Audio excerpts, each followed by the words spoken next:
जय हिंद दोस्तों। तो देखिए, कल ही मैंने आपको बताया था, जैसा मैंने बोला था बिल्कुल वैसा ही एक्यूरेट नोटिस यहाँ पर आज रेलवे की तरफ से आया है।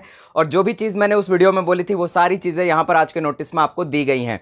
एक एक करके हम सारे पॉइंट्स पर बात करेंगे और ये भी देखेंगे कि क्या नोटिस में यहाँ पर डॉक्यूमेंट वेरिफिकेशन में जो 1.5 गुना स्टूडेंट की बात की गई थी पहले और फिर उसे घटाकर 1 गुना कर दिया गया था, तो यहाँ पर उस बात को मेंशन किया गया है या फिर नहीं किया गया है। इसीलिए पूरे नोटिस को रीड करना बहुत ज़रूरी है। तो एक एक चीज़, हालांकि आपने ये नोटिस देख लिया होगा, लेकिन सारे पॉइंट मैं आपको यहां पर एक एक करके बताऊंगा। तो पहला पॉइंट यहां पर देखिए, 20 टाइम्स यूनिक कैंडिडेट्स वाला जो हमारा मामला था वो यहाँ पर सॉल्व हो गया है। यानी कि 20 टाइम्स जो यूनिक कैंडिडेट है वो यहाँ पर सेलेक्ट किए जाएंगे स्टेज 2 के लिए एनटीपीसी के अंदर। और दूसरा पॉइंट यहाँ पर, the candidates already announced qualified will continue to remain qualified. यानी कि जो कैंडिडेट यहाँ पर क्वालिफाई हो चुके हैं वो यहाँ पर क्वालिफाई ही रहेंगे। और ये बात भी मैंने आपको पिछले वीडियोज़ में कह दी थी कि जो कैंडिडेट्स यहाँ पर क्वालिफाई हो चुके हैं उन्हें घबराने की बिल्कुल भी ज़रूरत नहीं है।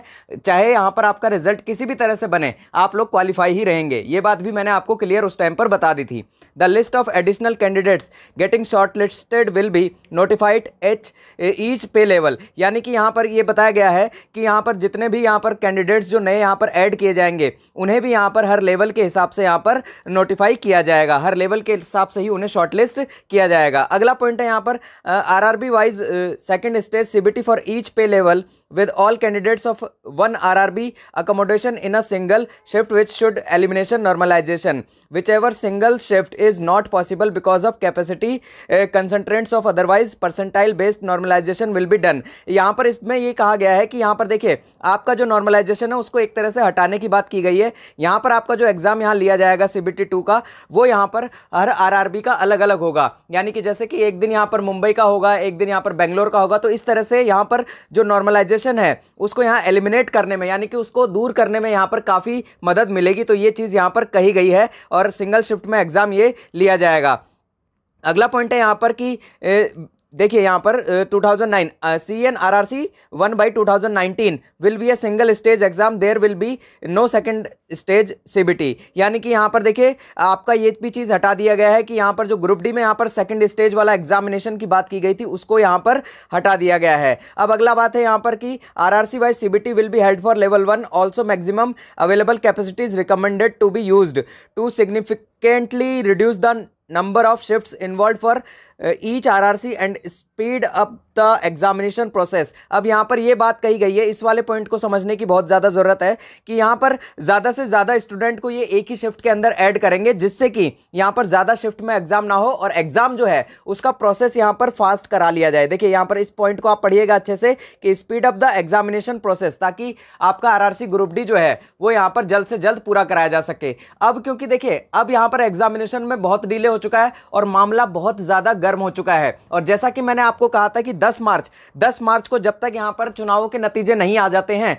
तब तक आपके पास किसी भी तरह का कोई ऑफिशियल नोटिस नहीं आएगा। और मैंने आपको ये उसी टाइम बता दिया था कि जैसे ही यहां पर चुनाव के नतीजे आएंगे आपके पास जरूर से जरूर कोई ना कोई नोटिफिकेशन यहां पर कोई नोटिस यहां पर रेलवे की तरफ से जारी हो जाएगा। और वैसा ही यहां पर हुआ है। अब यहां पर जुलाई में आपका एग्जाम जो है आगे नहीं होगा। जुलाई में आपका एग्जाम ये 101% आपका ये एग्जाम जो है ग्रुप डी का वो स्टार्ट हो जाएगा। क्योंकि देखिए यहां पर भी बहुत सारी चीजें चलती हैं, क्योंकि आगे यहां पर लोकसभा चुनाव भी यहां पर आने वाले हैं 1-2 साल के अंदर। तो यहां पर लोकसभा चुनाव से पहले पहले यहां पर इस वैकेंसी को पूरा कराना है और यह बहुत बड़ा लक्ष्य होगा यहां पर केंद्र सरकार का। तो इसीलिए आपका जुलाई में रेलवे ग्रुप डी का एग्जाम यहां पर निश्चित तौर पर स्टार्ट हो जाएगा। तो इसीलिए अभी भी आपके पास, जैसा कि मैंने आपको कहा था कि आपके पास 3 महीने का समय कम से कम बचा हुआ है। कल का मेरा वीडियो आप देख सकते हैं, उसमें मैंने आपसे यही बात कही थी। और परसों भी मैंने वीडियो बनाया था जिसमें मैंने आपको बुक्स की डिटेल दी थी और मैंने कहा था कि ये सारी बुक्स पढ़ लीजिए, क्योंकि अभी भी आपके पास 3 महीने का समय बचा हुआ है। और आज नोटिस से आपको ये क्लियर भी हो गया होगा कि 3 महीने का समय ही आपके पास बचा हुआ है। अगला पॉइंट है यहां पर कि percentile based normalization which is simply and easy to understand. अब यहां पर आपका जो नॉर्मलाइजेशन का प्रोसेस है वो यहां पर्सनलाइज बेस्ड जो है वो लिया जा सकता है, परसेंटाइल बेस्ड होगा ये, और जो कि काफी सिंपल और इजी रहता है समझने में भी। Will be used wherever the number of shifts involved are more than 1। जहां पर कि एक शिफ्ट से ज्यादा यहां पर रहेंगी वहां पर इस फॉर्मूले को यूज किया जाएगा।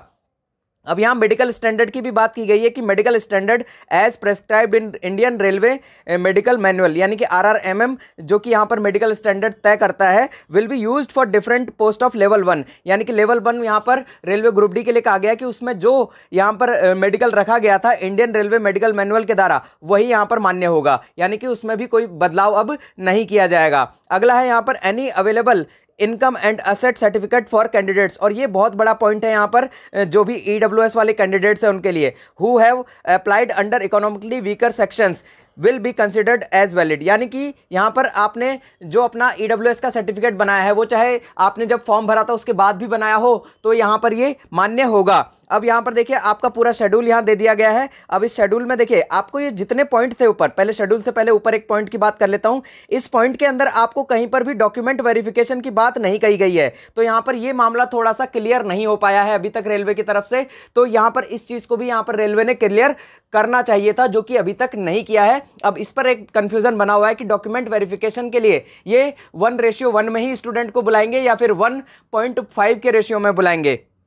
अब यहां पर देखिए आपका शेड्यूल जो है टेंटेटिव वो देख लीजिए एक बार। Revise result of all pay scales to be declare by first week of April 2022। जैसा कि मैंने आपको बताया था कि अप्रैल के पहले वीक तक आपका NTPC का जो रिवाइज रिजल्ट है वो डिक्लेयर हो सकता है। कल का वीडियो आप देख सकते हैं मेरा, उसमें मैंने आपको क्लियरली ये चीज बता दी थी। Second stage CBT for pay level 6 to be held in May 2022। और कल भी मुझे कई लोग गलत कमेंट्स कर रहे थे कि मई में नहीं होगा यहाँ पर NTPC का CBT 2, ये तो अप्रैल में ही हो जाएगा। और मैंने आपको कल भी ये कहा था कि आपका या तो अप्रैल के लास्ट वीक में या फिर मई में यहाँ पर आपका CBT 2 एग्जाम कंडक्ट करवाया जाएगा। अब यहाँ देखिए second stage CBT for other pay levels to be conducted after giving a reasonable gap, यानी कि जो यहाँ पर जो आपका CBT 2 जो करवाया जाएगा उसमें एक निश्चित गैप यहाँ पर रखा जाएगा। जैसा कि पहले इन्होंने एक नोटिस जारी किया था जो फरवरी में एग्जाम था, जिसमें कि लगातार इन्होंने CBT 2 करने की जो है बात कही थी। इस बार ऐसा नहीं किया जाएगा, गैप के द्वारा यहाँ पर आपका एग्जाम लिया जाएगा। और उसके बाद यहाँ पर कहा गया है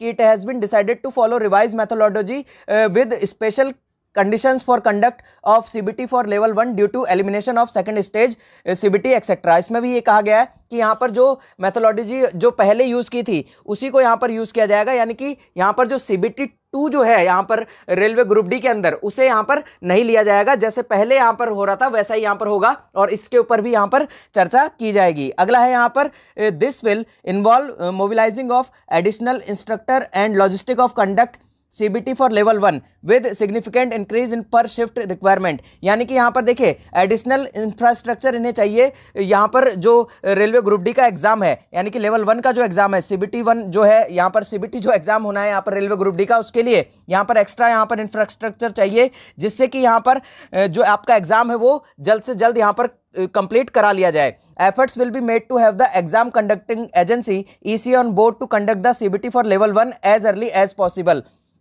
अब यहाँ पर जो मैंने आपको कल भी ये बात कही थी और कल भी मुझे बहुत सारे कमेंट आ रहे थे कि यहाँ पर एग्जाम कंडक्टेड एजेंसी जो है वो फाइनल हो चुकी है। अब यहाँ पर देखिए आपका जो एग्जाम कंडक्ट करवाएगा यहाँ पर लगभग 99% चांसेस यहाँ पर अब TCS के ही बन रहे हैं, क्योंकि अगर NSEIT से ही एग्जाम करवाना होता तो यहाँ पर ये एग्जाम आपका मई में ही करवा लिया जाता स्टार्ट। लेकिन यहाँ पर देखिए क्योंकि TCS जून तक यहाँ पर बिजी है, तो यहाँ पर ये जो ग्रुप डी का एग्जाम है ये आपका TCS ही लेगा और इसीलिए ये एग्जाम आपका जुलाई में स्टार्ट होगा। मैंने कल भी आपको ये बात कही थी कि अगर यहां पर एग्जाम NSEIT लेता है तो मई में आपका एग्जाम स्टार्ट हो जाएगा, लेकिन अगर एग्जाम TCS लेता है तो आपका एग्जाम यहां पर जून में ही स्टार्ट होगा या फिर जुलाई में ही स्टार्ट होगा, यानी कि एग्जाम लंबा जाएगा। तो अब यहां पर कंफर्म हो गया होगा आपको कि एग्जाम आपका TCS ही लेने वाला है। अगला है यहां पर hence the CBT 1 level for plan to be held tentatively from July 2022 onwards, यानी कि आपका जो CBT जो आपका रेलवे ग्रुप डी का होने वाला है वो यहां पर जुलाई 2022 से होने वाला है। तो सारी चीजें आपको यहां पर क्लियर हो गई होंगी। बस यहां पर एक बात यहां क्लियर नहीं की गई है डॉक्यूमेंट वेरिफिकेशन की, जो कि यहां पर रेलवे ने क्लियर करनी चाहिए थी।